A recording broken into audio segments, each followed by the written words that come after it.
31장의 이스라엘의 회복에 대해서 계속해서 말씀해 주고 계십니다. 오늘 본문에는 북왕국 이스라엘과 남유다 그들 모두 곧 이스라엘 12지파 하나님의 백성들 그들 전체에 대한 회복에 대해서 말씀을 해 주시는데요.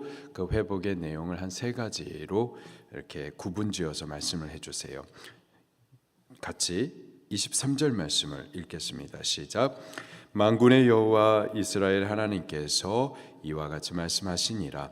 내가 그 사로잡힌 자를 돌아오게 할 때에 그들이 유다 땅과 그 성읍들에서 다시 이 말을 쓰리니 곧 의로운 처소여 거룩한 산이요 여호와께서 내게 복 주시기를 원하노라 할 것이며, 이 말을 이제 이스라엘을 향하여서 다시 쓰게 될 것이다. 의로운 처소 거룩한 산 여호와께서 복 주시기를 원한다. 이런 축복의 내용들을 이스라엘을 향해서 다시 말하게 될 것이다. 그 전에는 어떻게 됐는데요? 죄의 심판으로 말미암아서 예레미야 26장 6절에 보니까 모든 민족 가운데에서 놀람과 치욕과 저주거리가 되었었습니다. 그리고 또 광야와 주민 없는 땅이 돼버렸었죠. 그런데 여호와 하나님께서 회복해 하시는 그때에는 다시 의로운 처소 거룩한 산 여호와 하나님의 이름으로 축복받는 그러한 민족과 나라가 되게 될 것이다 라는 영적인 회복을 약속해 주십니다. 그런가 하면 또 물질적인 회복도 약속해 주세요. 24절입니다. 시작. 유다와 그 모든 성읍의 농부와 양떼를 인도하는 자가 거기에 함께 살리니. 전에는 광야와 주민 없는 땅처럼 버려졌었습니다. 전쟁으로 인해서 나라 망하고 또 성읍들은 다 불타 쓰레기 더미가 된 채로 버려졌었는데, 주민들은 다 포로로 끌려가가지고 주민 없는 땅이 되었었는데, 근데 그 땅이 이제 주민도 채워지고 농부와 양떼가 인도하는 자들과 함께 그렇게 풍성히 물질적으로 살 수 있는 회복을 또 허락해 주시겠다. 또 심령의 회복도 약속하세요. 25절 시작. 이는 내가 그 피곤한 심령을 상쾌하게 하며 모든 연약한 심령을 만족하게 하였음이라 하시기로. 아멘. 죄는 하나님으로부터 멀어지게 하고 물질적으로도 끊어지게 하고 또 심령도 상하게 합니다. 어둡게 해요. 우울하게 해요. 무기력하게 해요. 불행하게 합니다. 그런데요, 여호와 하나님께서 회복해 하시는 때에는 총체적으로 회복해 주시는 줄로 믿습니다. 하나님께서 사로잡힌 자를 돌아오게 할 때, 다시 말해서 그들을 회복해 할 때 이러한 회복을 이루시겠다라고 아주 큰 위로의 약속을 하십니다. 그리고 31절부터 보면은 아주 중요한 말씀을 또 하시는데요. 이스라엘 백성들과 함께 언약을 새롭게 하시겠다. 새 언약을 맺으시겠다라는 말씀을 하십니다. 31절 시작.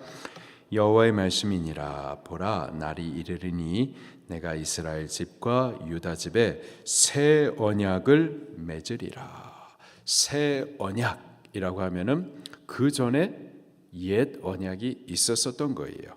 옛 언약이 어떤 거였는지 32절 말씀을 같이 읽겠습니다. 시작.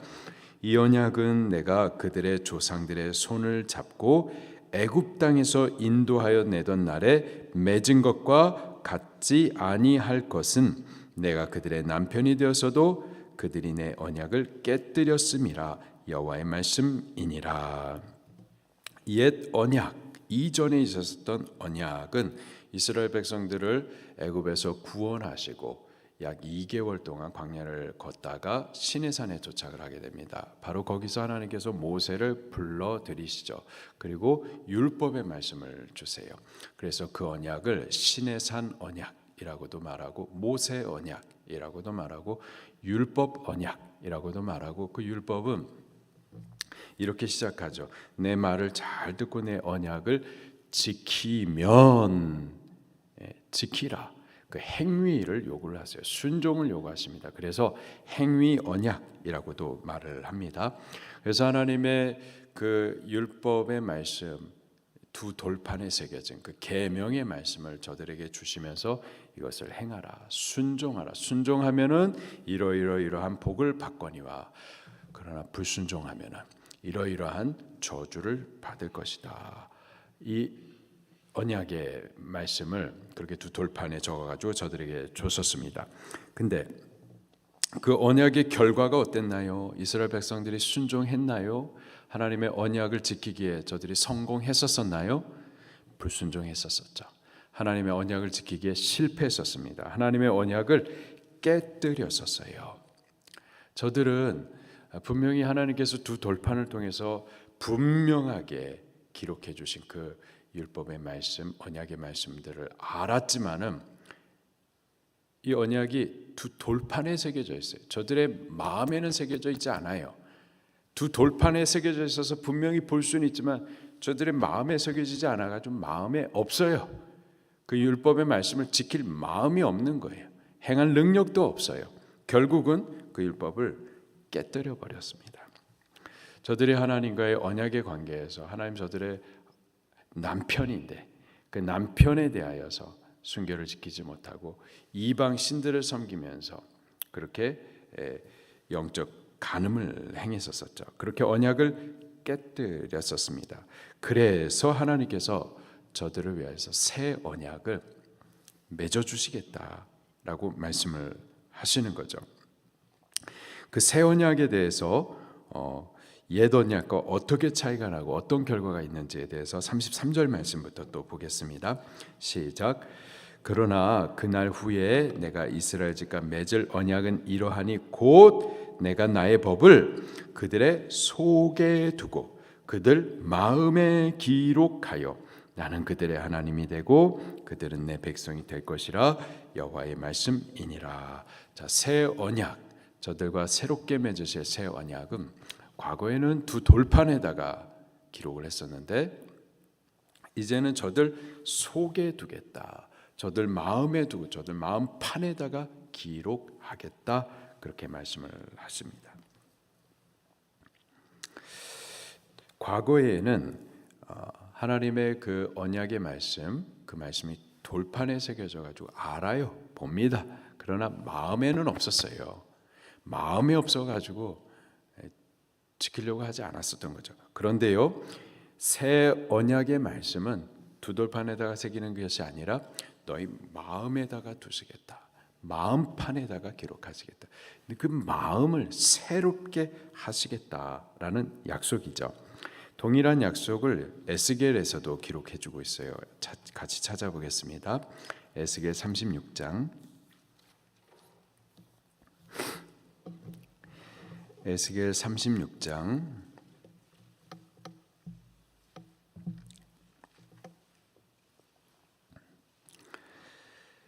26절 27절 말씀입니다. 26절 27절 시작. 또 새 영을 너희 속에 두고 새 마음을 너희에게 주어 너희 육신에서 굳은 마음을 제거하고 부드러운 마음을 줄 것이며 또 내 영을 너희 속에 두어 너희로 내 율례를 행하게 하리니 너희가 내 율례를 지켜 행할지라. 아멘. 이제 하나님께서 그 법을 우리의 마음에 두겠다. 마음 속에다가 기록하겠다. 이 마음을 새롭게 하겠다. 새롭게 해가지고 부드러운 마음을 주어서 과거에는 마음이 없었어요. 근데 이 마음이 새로워져 가지고 하나님의 율례의 말씀을 지키고 싶어지게 되는 거죠. 지키게 되는 거예요. 그 율례를 행하게 할 것이다. 너희가 내 규례를 지켜 행할 것이다. 그렇게 약속을 하십니다. 하나님의 그 법을 우리 마음에 두고 마음판에다가 기록하여서 우리의 마음을 새롭게 하시는데 바로 그 일을 이제 성령님께서 하시는 거죠. 디도서 3장 5절 말씀에 성령의 새롭게 하심으로 우리를 변화를 시키신다 말씀하세요. 우리의 마음을 새롭게 하시는 역사를 바로 성령님께서 행하시는 거죠. 고린도후서 1장 22절 말씀해 보니까는 하나님께서 우리 마음의 성령을 부어주신다 말씀하세요. 우리의 마음의 성령을 부어주셔서 우리의 마음을 새롭게 하시고 우리의 마음판에 하나님의 언약의 말씀을 새겨두어서 우리의 마음으로부터 그 말씀을 행하고 싶은 자원하는 소원을 주는 거예요. 그래서 그 말씀을 살고 싶게 하고 그 말씀을 따라 살 수 있게 해 주시는 거죠. 그리고 또 이 34절 말씀도 같이 보도록 하겠습니다. 시작. 그들이 다시는 각기 이웃과 형제를 가르쳐 이르기를 너는 여호와를 알라 하지 아니하리니 이는 작은 자로부터 큰 자까지 다 나를 알기 때문이라.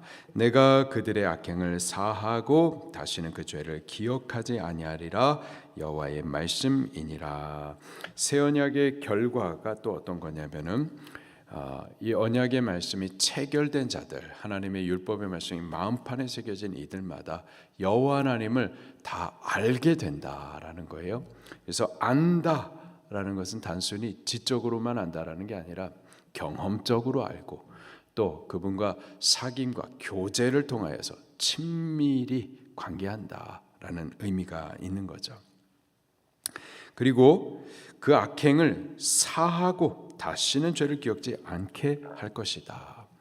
과거 옛 언약은 하나님의 말씀을 순종하면 복을 받거니와 불순종하면은 저주를 받게 되어 있거든요. 그 악행에 대해서 심판을 받았어야만 돼요. 그런데요, 새 언약은 그 악행에 대해서 하나님께서 사해 주시겠다. 그리고 그 죄를 기억지 아니하시겠다라는 은혜의 언약인 거죠. 이 새 언약에 관련해 가지고요, 누가복음 22장 20절에 예수님께서 이런 말씀하십니다. 이 피로 예수님께서 이제 유월절 만찬을 통하여서 제자들에게 떡을 나누시고 또 잔을 나누시면서 이 떡은 너희를 위하여서 십자가에서 찢길래 살이라고 말씀하시고 또 잔을 돌리면서 이 잔은 너희를 위하는 내 피라고 하면서 피로 세운 새 언약이라는 말씀을 하세요. 예수님께서 바로 새 언약을 이룰 중보자이신 거죠. 이 새 언약은 예수 그리스도의 구속으로 세워진 언약입니다. 내 행위로 이루는 언약이 아니라 예수 그리스도께서 당신의 피로 세운 새 언약, 예수님께서 예수 그리스도의 구속으로 세운 언약인 거예요. 우리는 다만 그 언약을 믿기만 하면 되는 거죠. 믿는 자 안에서 성령을 부어주시어서 하나님의 법이 우리 안에 있게 하시고 우리의 마음을 새롭게 하셔서 하나님의 말씀을 자원하여 기쁘게 지켜드리고 쉽게 하고 지켜드릴 수 있게 해주시는 거죠. 그리고 믿는 자 안에 성령을 부어주셔서 우리로 하여금 거듭나 하나님의 자녀 되어지고 하나님 우리의 아버지가 되어져서 친밀히 그분과 관계하고 사귐을 갖게 해주시는 거죠. 그리고 믿는 자 안에 우리의 모든 행악한 죄악에 대하여서 심판받는 것이 아니라 용서함 받고 그리고 다시 기억지 아니하시는 은혜를 얻게 되는 겁니다. 이 새 언약을 누구하고 맺게 하시느냐 보니까는 이스라엘과 유다와 맺게 하신다 말씀을 하세요. 27절 말씀을 다시 한번 읽어볼까요? 시작. 여호와의 말씀이니라 보라 내가 사람의 씨와 짐승의 씨를 이스라엘과 유다 집에 뿌릴 날이 이르리니. 이스라엘과 유다, 북왕국 이스라엘과 남쪽 유다 12개 지파 하나님의 백성 모두를 말하는 거예요. 그들과 지금 새 언약을 맺게 해주신다 그랬는데요, 신약 성경에 예수님께서 피로 세우신 그 새 언약을 믿는 자와 체결이 되는 겁니다. 다시 말해서 누가 이스라엘이냐, 누가 하나님의 새 언약에 참여하는 하나님의 백성이냐, 그것은 혈통적인 이스라엘이 아니에요. 예수님을 믿고 거듭난 참 이스라엘, 바로 우리들인 줄 믿으시기를 바랍니다. 누구라도 예수님을 믿는 자는 예수님께서 피로 세운 그 새 언약에 참여하는 자들입니다. 그리고 그들이 성령을 받고 성령으로 자원하여 하나님의 법을 행할 뿐만 아니라 하나님의 영적 자녀가 되어서 하나님과 친밀히 교제를 나누게 되어지고 죄 사함의 은혜, 죄를 기억지 아니함을 받는 은혜에 참여하는 자들이 될 수가 있는 거죠. 우리들이 믿는 자들이 꼭 되기를 예수님 이름으로 축원합니다. 그리고 구속함 받은 그 은혜를 인하여서 자원하여 하나님을 섬겨 예배하고 자원하여 하나님의 말씀을 따라 살 수 있게 되기를 예수님 이름으로 축원합니다. 말씀 붙들고 통성으로 기도하시겠습니다. 우리 통성으로 기도할 때에 말씀 붙들고 기도하시고요.